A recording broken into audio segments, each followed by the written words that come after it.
fantastic. That last movement is on fire. It's fabulous. Really great.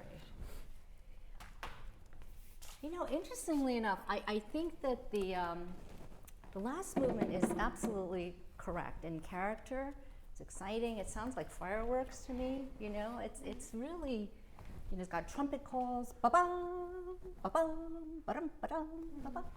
But I think the first movement shouldn't have that same character. And I felt like, you know, you could do something to change your approach to the first movement so that you save that excitement for the last movement. I mean, it's gobsmacking that all these young people that I work with today, I mean, they have technique and interpretive skills that I don't think I had at your age. But nevertheless, I think sometimes it's almost too much, you know, and especially in the first movement, I think it just doesn't require that. And the reason I say that in the very first movement is because there's a very important word that he puts here, which is that word. What does that word do mean? D-O-U-X. Gently, softly. Yeah, gentle, really gentle and expressive.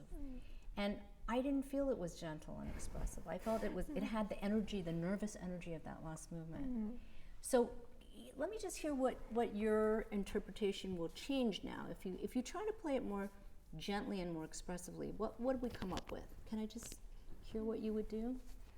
Just let's hear it, and I'll stop if I need to.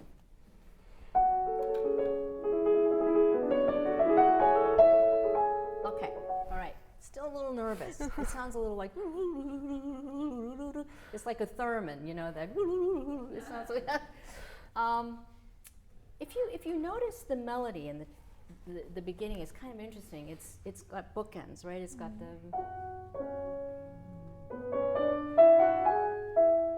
and then it's a little bit softer.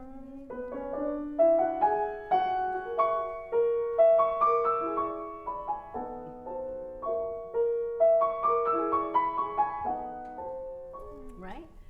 And all my students, they all complain about this opening because they'll say, Dr. Mok, how do I make it, you know, go with that feeling? Because it just sounds like the chipmunks are in there, right? So I think if you follow the melody more, can you just play the melody once like that? Just by itself with the left hand?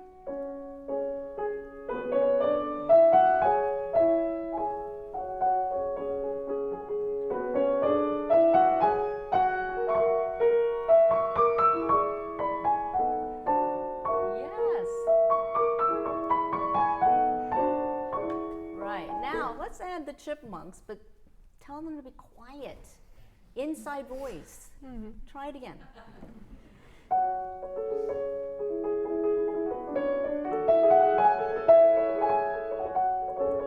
Don't slow down.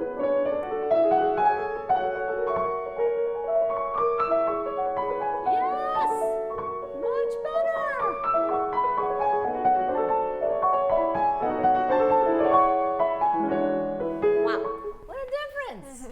Now I don't feel so nervous. You know, when you start, I thought, yeah? So that's great. And I think if you go with the melody, you can't go wrong. You can't miss. You just can't miss. And I don't remember if Vlado told me this or if it's from my readings or, you know, somebody else told me. But I do know that the first interval is maman. You know, in French, when you say, you don't go, Mom! You don't scream mom like that. You say, Maman, you know, and the second part of the maman is always softer. And Ravel was extremely, extremely close to his mother. He had one brother. The two of them were devoted to Madame Ravel. And, you know, she died at a very important time in his life, not when he wrote this. Of course, this piece is a little weird because he wrote this first movement as part of a competition. There was like and then so the second and the third movement were written much later, so they kind of almost don't fit together that well. It seems a little odd, you know.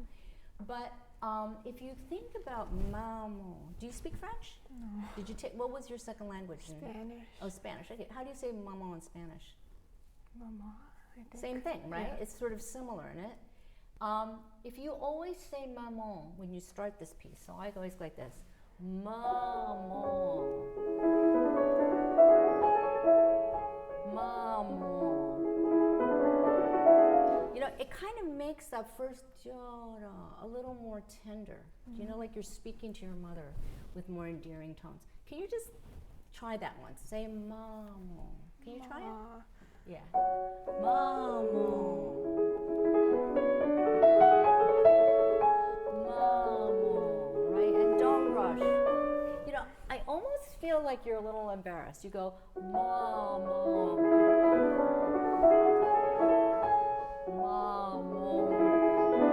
You know, you get a little agita there, like you're irritated with her, like mama, mama. You know, and it's not that kind of feeling. It's more. It's like you're loving your mom. So don't irritate your mom, even though you irritate her all the time, right? But here, you know, mom. You know, try again. No irritating. No irritating.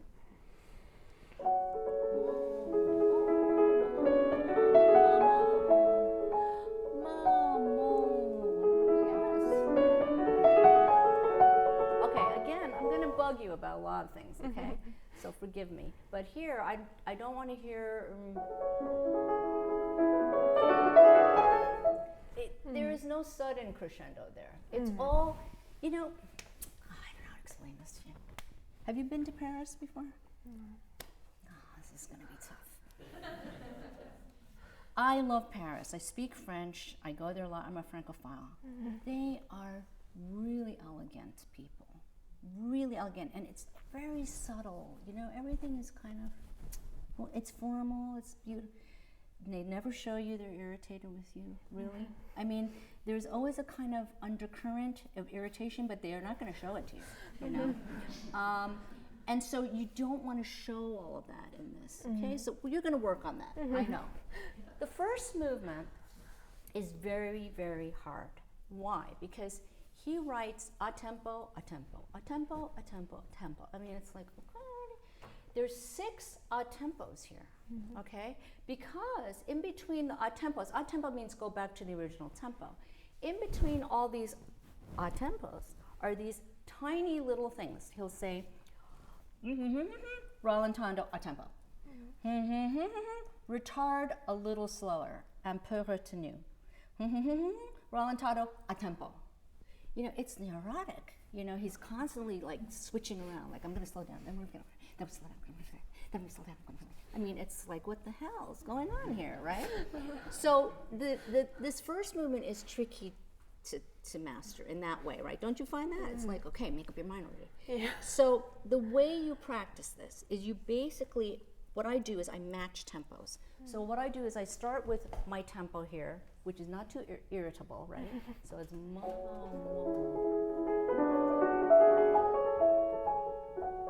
Then I jump to the next tempo, which is at 13.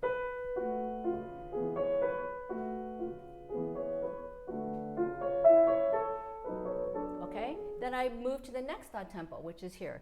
Ma, ma again. Ma, ma. That's the next tempo. The next one is on the next page.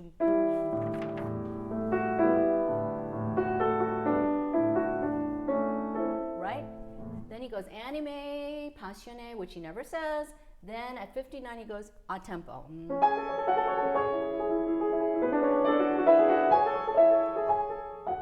It's just a bigger version of the beginning, right? Then you have a rallentando a tempo again, measure 71, right?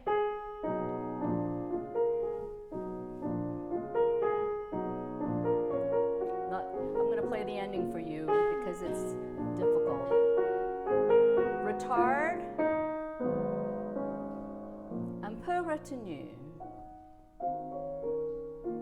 Little held back, not too much. Rallentando, fermata, a tempo.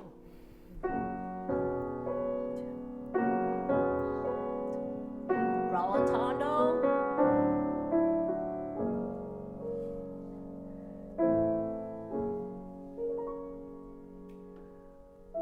Lent. That that's fussy. That's very fussy. But if you don't know where your odd tempo is, you know, it's like driving. My mother drove the car until she was 97, and it made me crazy because she insisted on driving. This is a little like my mother driving the car, you know, because she would go 50, then she would drop back to 40, then she would go back to 50, then she would drop back to 30, then she would go to 50, and there was no reason to do that. But that's kind of how I feel when I listen to this piece. It's a little like remembering my mother when she was 97 and driving the car. But that's what it requires. It requires you to always go back to 50 miles an hour when it wants you. Okay, we're not going to worry about that right now, okay, because we still have 2 other movements to do. Can we just have you play the first movement one more time now? Do your best and go back to a tempo, okay? And think about it. And don't be nervous and think mamo, okay?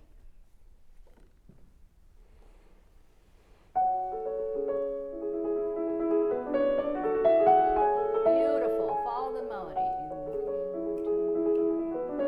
That's your tempo. Sing. Don't rush. Don't be irritated.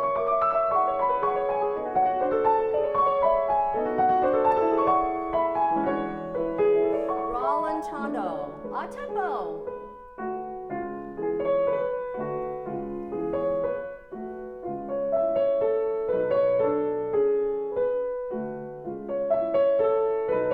Retard a little bit. A little bit, not too much. Un peu retenu, not too slow. Rallentando. Now a tempo. Wadi.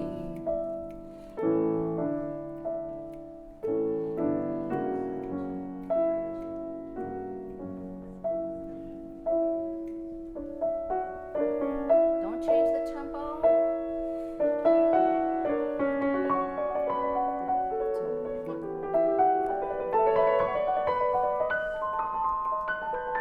Stay in tempo. A little retard coming up, not too much. Tempo.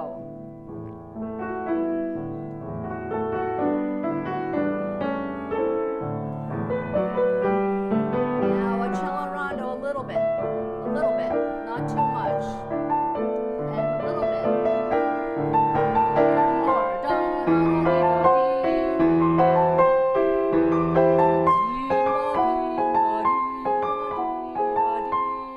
a little bit rallentando. Now a tempo.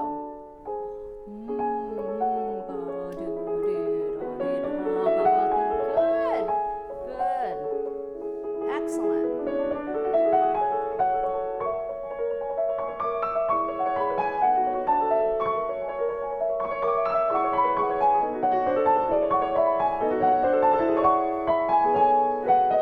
Rallentando.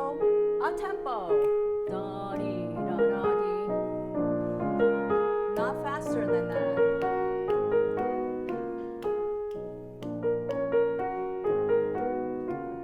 A little retard, a little holding back, but not too much.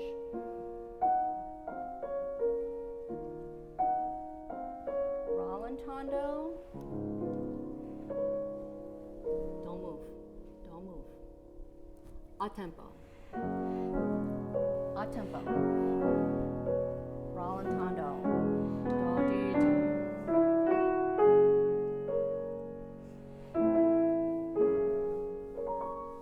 And lant. Oh, beautiful. That was gorgeous. You know, Ravel had a gigantic head. I don't know what it was about him, but he was proportionally perfect except for his head. I don't know what it was. His head was just bigger. And it's probably because he was such a genius. Jeff, do we need to be... Yeah, we're checking on it right now. Okay, I'm sorry. There's a little funny smell in here, and it smells a little smoky. I think it might be from outside rather than inside. Right. Yeah, I was thinking, yeah, City Hall's on fire or something, but I don't see it. Yeah, I just wanted to make sure we're all safe. Yeah, And we're checking on that yeah. right now. I would just say maybe it wouldn't be a bad idea for all of us to make sure our belongings are somewhere close. if Yeah, you have to. yeah. Make sure you have all your stuff. Yeah. So shall I just continue with Yeah, please do, and I'll Okay. check back in a second. So I think Maurice Ravel was someone who was very aware of his height. He was a little embarrassed because he was kind of short. He was my height, but that's probably also why he was so incredibly astute about how he dressed. If you look at any photograph, Fauré looks kind of like a slob. You know, he slept in his suit. It came very crumply. Everything looked wrong. Ravel in the lineup, you can always pick him out because he's always wearing the best looking suit, the best tie, the best hat. I mean, unbelievable. But he was always in proportion. And I think his music is kind of like that as well. Debussy played around with the golden mean too. But I think in this first movement, you really, really, really need to honor those different ratios of tempo. And then when you do that, the piece makes total sense, doesn't it? Mm-hmm. And it has a much calmer demeanor. Mm-hmm. It's more like you're presenting the piece. Do you see what I mean? Yeah. And then if you, on top of everything else, if you say, maman, it kind of sets your head in the right direction for how to make that first fourth falling interval. I think that's quite critical, that fourth falling interval. Mm. So let me just see what's going on. Hang on a second, I'm sorry. What's happening? Apparently it's coming from outside. It's not in the building. Okay, good. But it's tremendously strong. Oh, it is. Okay. Are you all right for me to continue, or do you want to stop? Okay. Okay, great. So bravo. Great. Second movement. Okay. This is a formal, dignified movement. Ravel, I would say to you, was more of a classicist than anything. Do you know what I mean by a classicist? Not like he sat around and read Homer. That's not what I mean. Do you know what I mean? He really hearkened back to the Rameau, Couperin, Mozart. He was a big fan of those guys, and he loved minuets, right? I mean, he wrote so many of them. He wrote Minuet on the Name of Haydn. He wrote the Menuet from Tombeau de Couperin, right? He wrote this little minuet, right? He wrote, what's another minuet? Menuet Antique. He wrote Menuet Antique. You know, there's the minuet in Ma Mère Loire, right? He loved dance. The guy was crazy about dance. In fact, most of his music is choreographed, okay? And so to me, this minuet is like exactly the same kind of minuet as one would find here. And this is what you should think about, this Bach.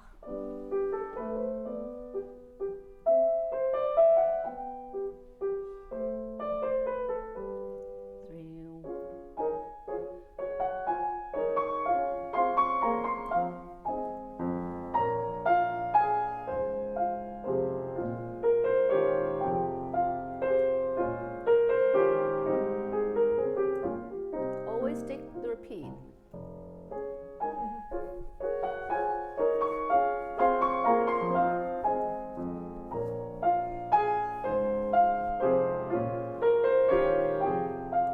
Something different.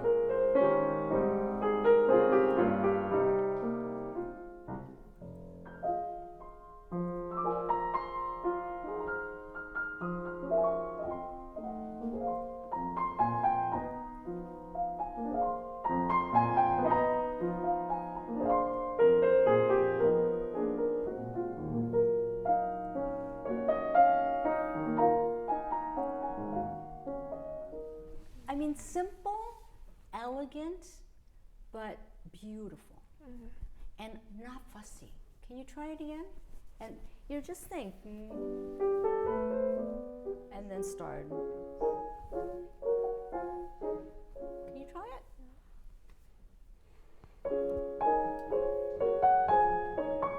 Okay, I would say play those a little shorter, those in-betweens. This is one of Ravel's favorite tricks. You know the pavane? Have you ever heard of the pavane? He has the melody. You have to play that melody like your life depends on it. And underneath you have...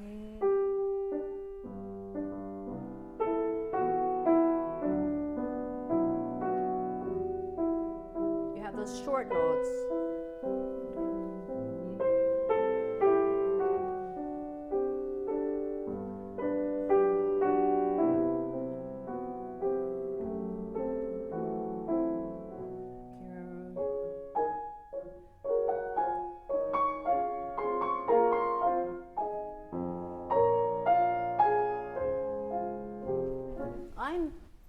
making that line happen, but underneath it, I'm letting those little short notes still exist. One interesting thing you can think about is, do you know what a pisnes is? Does anybody here know what a pisnes is? Right. It's glasses. In the old days, I don't know what you call it. How do you pronounce that? We say piche in French, but in pisnes? Yeah, fine. Pisnes. It's the glasses without the temples, you know. It doesn't work on my nose because I have no bridge, okay? If I put eye drops here, they go here. I mean, it's terrible. But basically, if you had a nose, if you had a bridge, you would wear these glasses that had no temples. They would like pinch, and that's what this little short notes are called piches. And piches are a little bit pinchy. So you want to keep that melody nice and long, but you want to keep that little pinchy feeling here.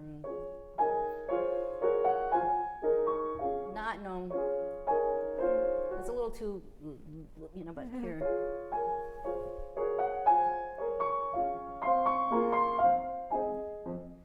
You hear that? It's a little ding, ding, ding, a little of that kind of feeling of pinching. You want to try it?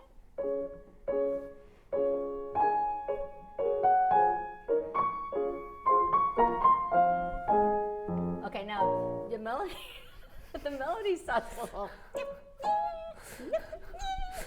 You don't want it to sound like that. You want to play the melody on top once more. I'll play the bottom. You play the melody. Let me play the little business. Make it long. Keep going. Yeah, that's what you gotta do with one hand. It's annoying, right? But sorry, my New York accent just popped up. But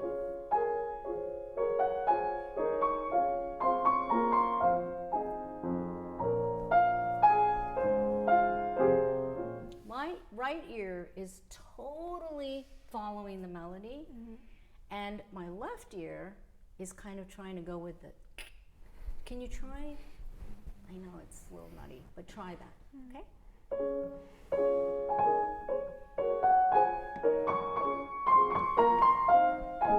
Good.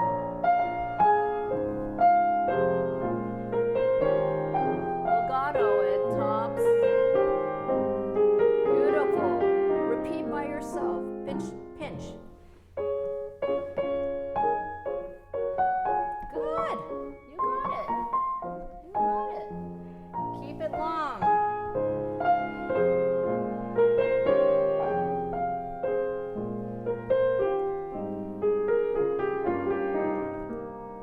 Pinch, pinch.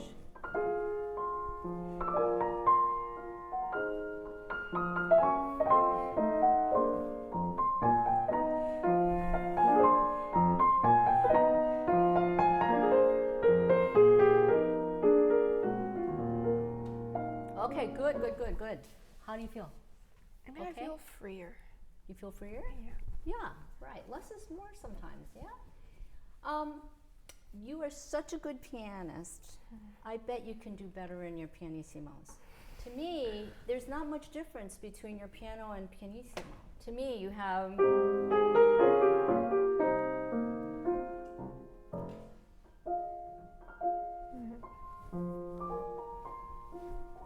I think you could do that, all right? And if you look at the crescendo, and then go away, and go away, mezzo, back to pianissimo.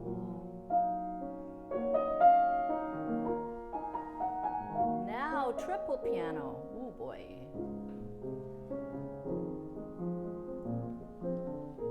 Okay, we're obliged to do it. Can you start from measure 13?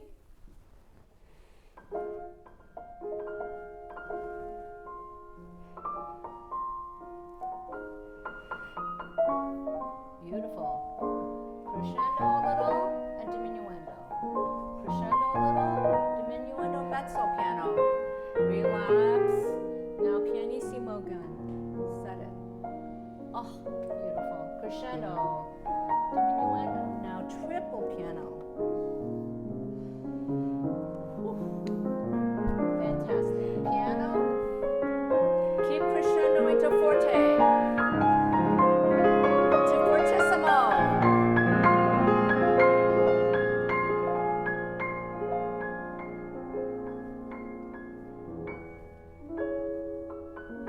Okay, this is one of the best moments of this whole piece. You know why? Because he takes that main theme. Where does that come back from? From Mom. So his mom comes back there, and then in the left hand you have something incredible, right? You have something, the augmented version of that theme in the right. Augmented means he takes the theme and he makes it twice as long. So you have the actual theme here and then the long version of the theme under. But what does he say? He says a little slower, the theme in the right hand should be pianissimo, and the longer version should be very expressive, but more, right? So I didn't get that when you played. I want...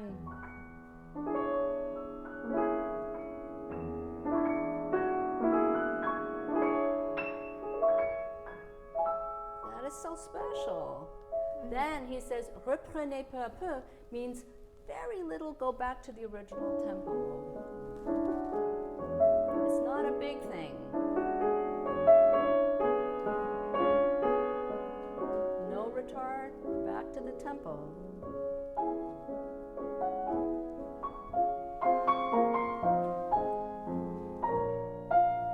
This is the most special note. Yes?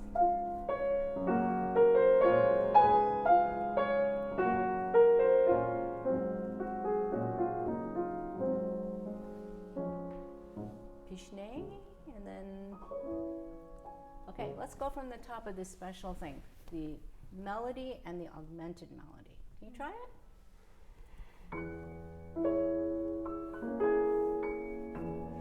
Focus on the left hand. Yes, good. Don't slow down now, little by little, not too much. Okay, you're there. You're in the tempo now.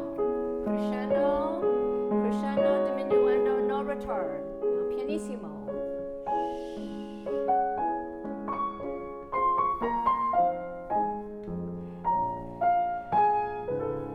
Give me that. No, you didn't give me that. Just a second of time. Yes, thank you. Yes, thank you. Don't get loud.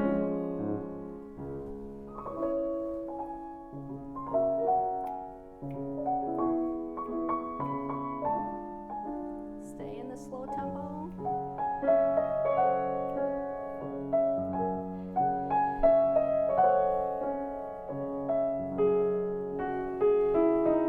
Just a little bit.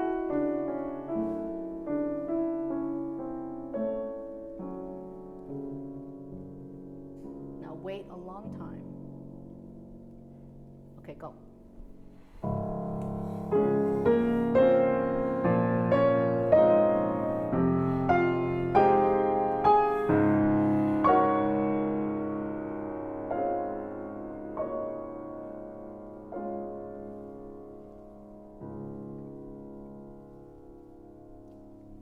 Beautiful. You know, that very last 4 bars is, again, kind of awkward because it's like, what do I do with that? And one of the ways in which I found a way to deal with it was to think I'm giving a very, very deep curtsy. You know, like I'm really just, you know, doing that and then coming back up. You know, if you can think of it that way, it would make it less embarrassing or awkward or whatever everybody feels. And you know, I would take that D flat with the sostenuto pedal on the bass.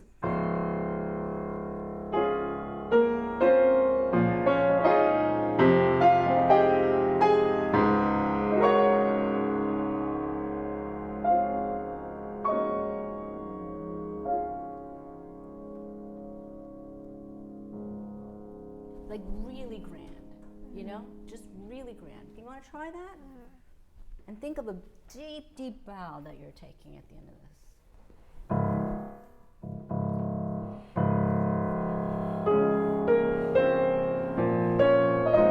Big. Yes.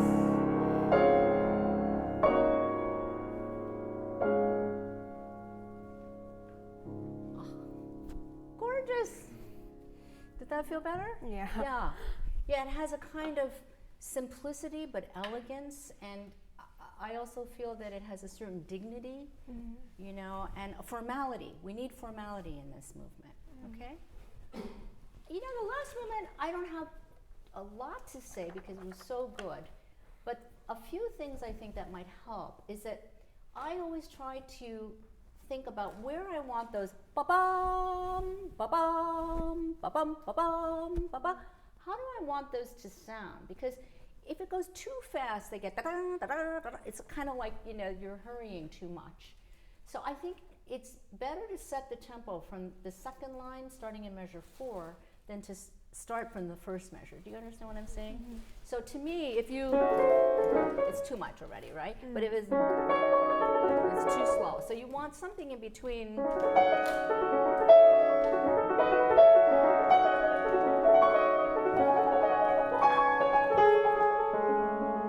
I think that's reasonable. Then I go back to the beginning.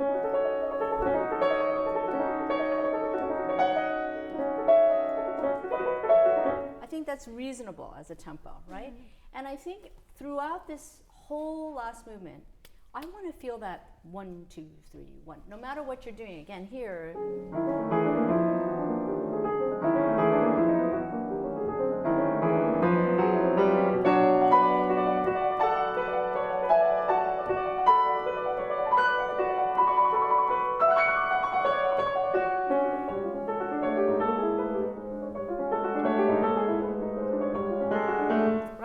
So the triplets and the 16ths, remember I said about Ravel's proportion?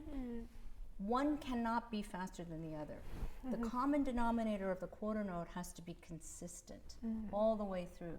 So I sense sometimes you looked at that word agitate and you got completely agitated. And don't get agitated, all right? And it was a lot of rubato in there. He already gives you the crescendo diminuendo, so he's giving you what he wants, you know,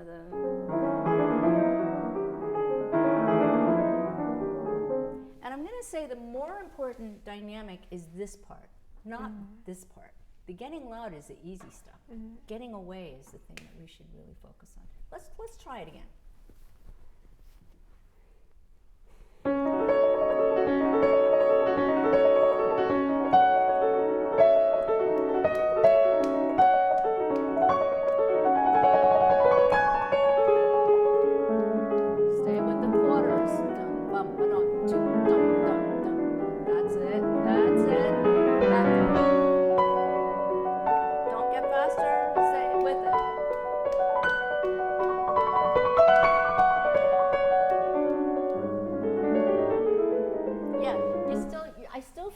Play these triplets,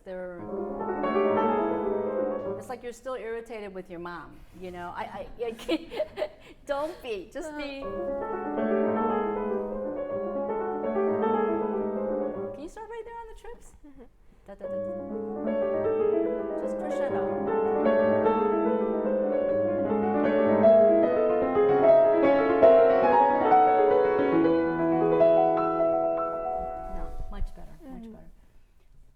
Another thing I think interesting about this last movement were the short crescendo diminuendos and then the long ones.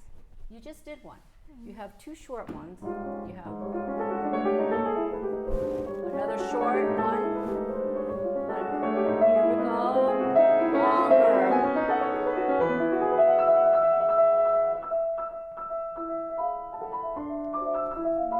Right? So distinguish between those. Make sure you're doing the little shorty ones, but then when you have a long one, plan it. Can you do it again once more?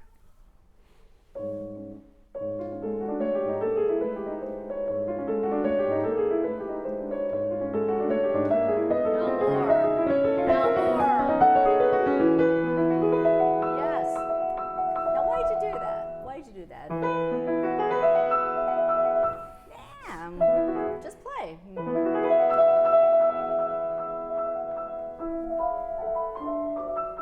Don't go Rachmaninoff in the middle there, okay? Can you go from, yeah? 1, 2, 3, 1, 2, 3, 1, 2, 3, 1, 2, 3, keep going.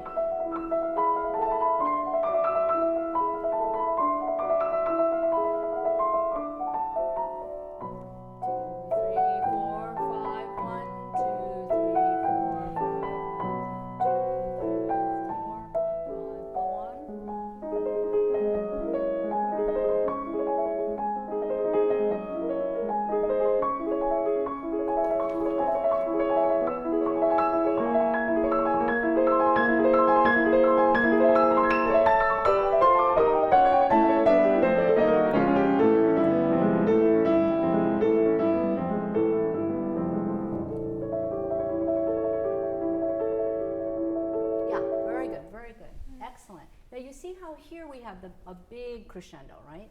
We have basically an 8-bar crescendo into this éclat, which is I think you're going to explode there. Really, you are irritated with your mom here. He's like, mama, mama, mama. I mean, he's kind of saying it there. He's really getting into it. So I think you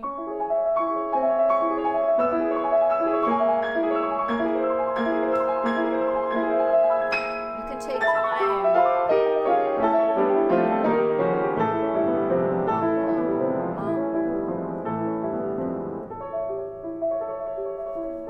This is the most explosive part of this last movement, right? Can you start at the top there from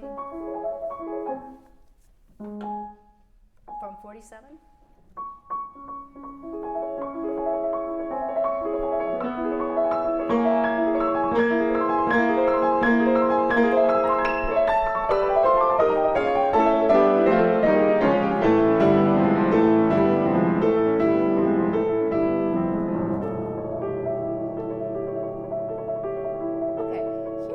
It would be incredible if you could get rid of the pedal and just play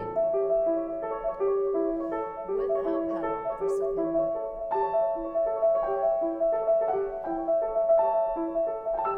And then here pedal.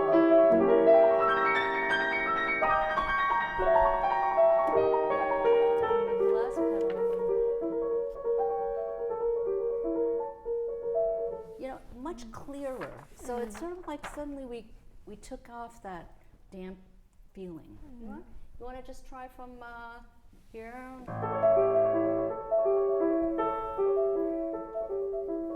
That's 60.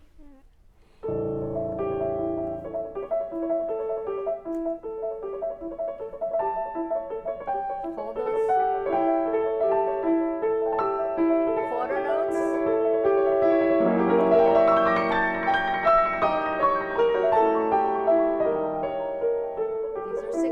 Now quarters.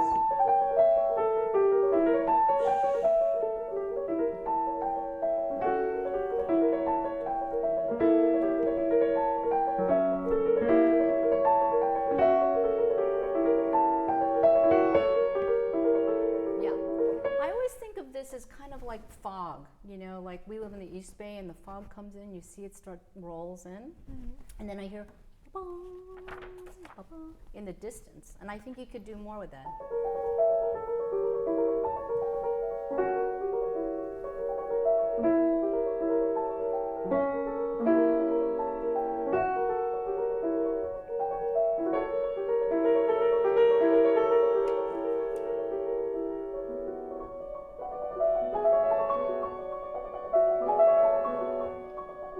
This is the most beautiful part of this last movement. It's so meltingly expressive and heartfelt. And remember I said Ravel doesn't really wear his emotions on his sleeve because he's very restrained. But there's a lot of beauty in the sound, and you could do something with the rubato here.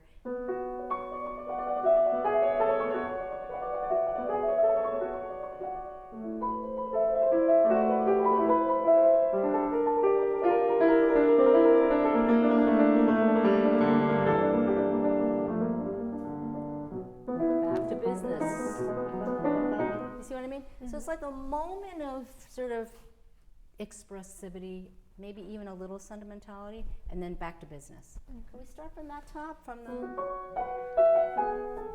and sing your heart out, but not Rachmaninoff, remember. Try it again.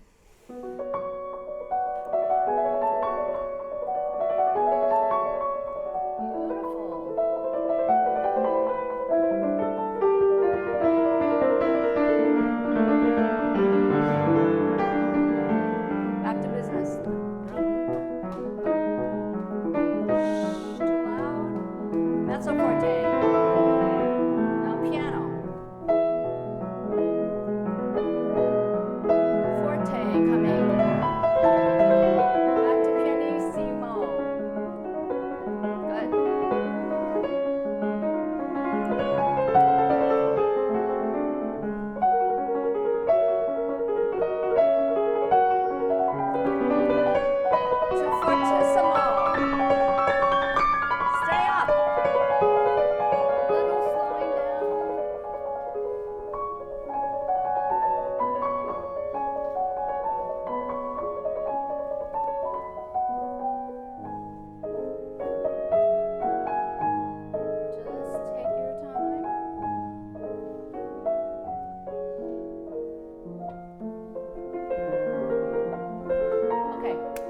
part comes, this is the second time it comes back, right? I would like you to be more diligent with how you connect your 16ths. You know, these and you practice slowly. It's kind of like, did you watch any of the Olympics? Some of the relay, you know, the guy is, or the woman is standing here waiting, like with the hand here, and then the other runner is running towards it, and it is a seamless handoff. I want that here. I'd like to see you do that, because if you do it, right now it sounds like a little bit like that. It's a little chopped up.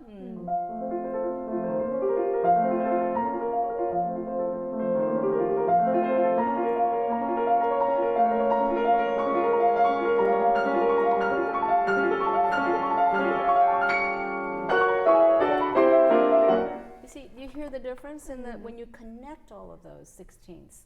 Left hand, listen to the right, and listen to the left. Like try playing that. Just once slow. Can you go and really listen to those links?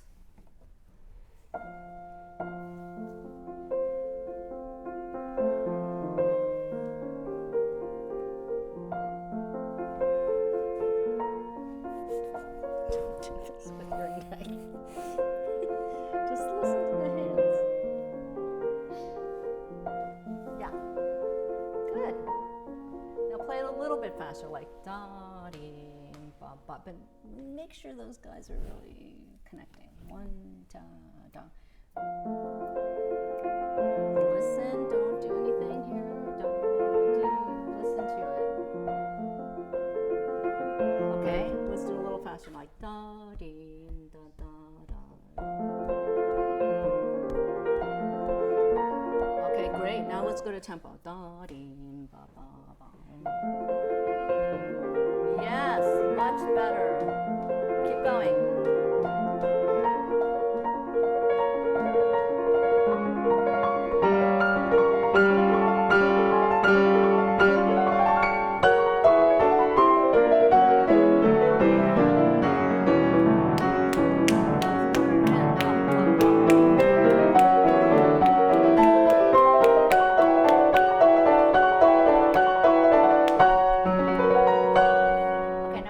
That ending. The ending is 1, 2, 3. You're coming in too early. 1, 2, 3. Okay, and I play these last two notes with the 5 and the 1 like this, and I just. Can you try that 5-1? Yeah, just because if you go 2-5, it's a little dangerous because you miss. If you go 3-5, it's now good. So I would just play 5-1 and just make my hand look a little like this. That's it. That's the way to do it. And I would start less at 162, less. And think in groups of 2. 1, 2, 1, 2, 1, 2, and then 1, 2, 3, 1, 2, and then 3 and 2. 1, 2, 3, 1, 2, 1, 2, 3, and then 1, 2, 3, 1, 2, 3, 1, 2, 1, 2, 3. You can take a little time, right? Can you try just from that little trait animé and think 2, 2, 2, and then 3, then think 2, 2, 2, and then 3, 3, 3, 3, and then the hand, okay? 1, 2, 1, 2, 1, 2, 3, 1, 2, 1, 2, 1, 2, 3, 1, 2, 3, 1, 2, 3. Yeah, I would anchor this first. It's like, you know what? Play that with your thumb. That's what Vlado told me.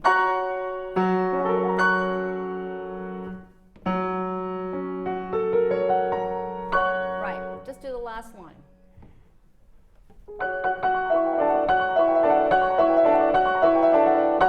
Thumb. That's it. Yeah. That's much more secure, isn't it? Okay, just play the very last thing one more time. So 1, 2, 1, 2, 1, 2, 1, 2. Start there. 1, 2, 1, 2, 1, 2, 1, 2. Deep breath. Thumb. You're not being. I know what you're doing. You know what you're doing? This is you. I can hear it. You're going, oh no, I can't do this. I can't do it. Don't do that. Say, be brave, be brave, be brave. Just say that 4 times and then nail that thumb and then you'll feel confident. Okay, go ahead, one more time.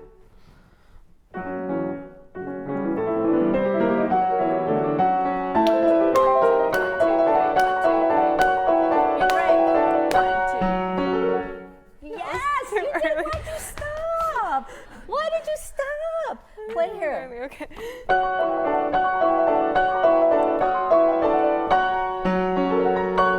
Yes, that's the way to do it. And you don't, nobody should ever do dum dum. Don't do that with your face. You wanna, you know, you need to make it feel like, wow, I really did it, you know?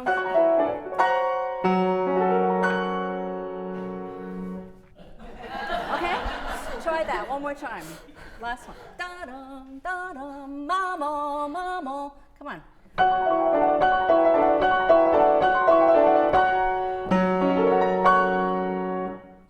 No. That looks like your arms are gonna break off. Look, go stand over there, watch me. Just stand there with the nice lady in the orange with the shoes, watch.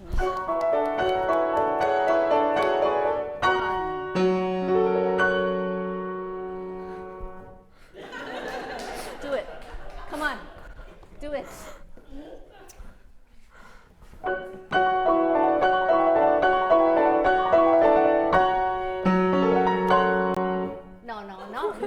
No. I'm sorry. We can't go until she gets this. You gotta aim for something. You cannot just say, well, maybe I'll hit it, you know? No. You have to aim. Aim here, 2 Fs. I'm sorry. We're not leaving until you get this. We're gonna be here till midnight.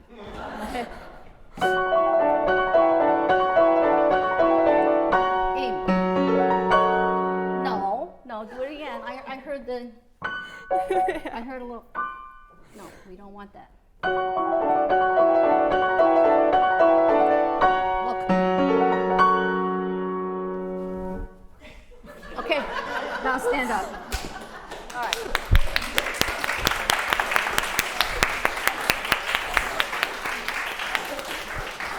Great. Oh boy. You know, it's interesting. How I completely relate to the feeling of embarrassment about doing something like that because, you know, when I was 18 or 22 or whatever, and, you know, my teacher would tell me, throw your hands up in the air or do that, you know, I can't do that, you know, but you have to pretend you're somebody else when you're playing, really. You know, imagine that you're me, this little old lady that's nuts, you know. You just, you know, you can't be Muna or Karina. You have to be somebody else. And I had this incredible experience with a student named Simon.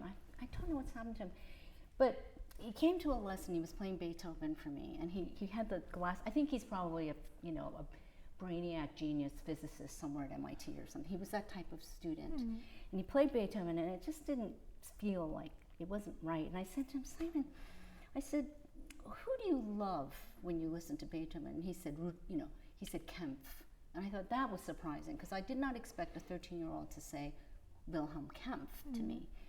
And I said, what do you love about Wilhelm Kempf? And he said, well, I love the way he takes time here and his rubato and his knowledge and his depth. And he started describing it with great enthusiasm. I said, okay, sit down and play and pretend you're Wilhelm Kempf. And do you know, he started playing and his mother came in, Tori.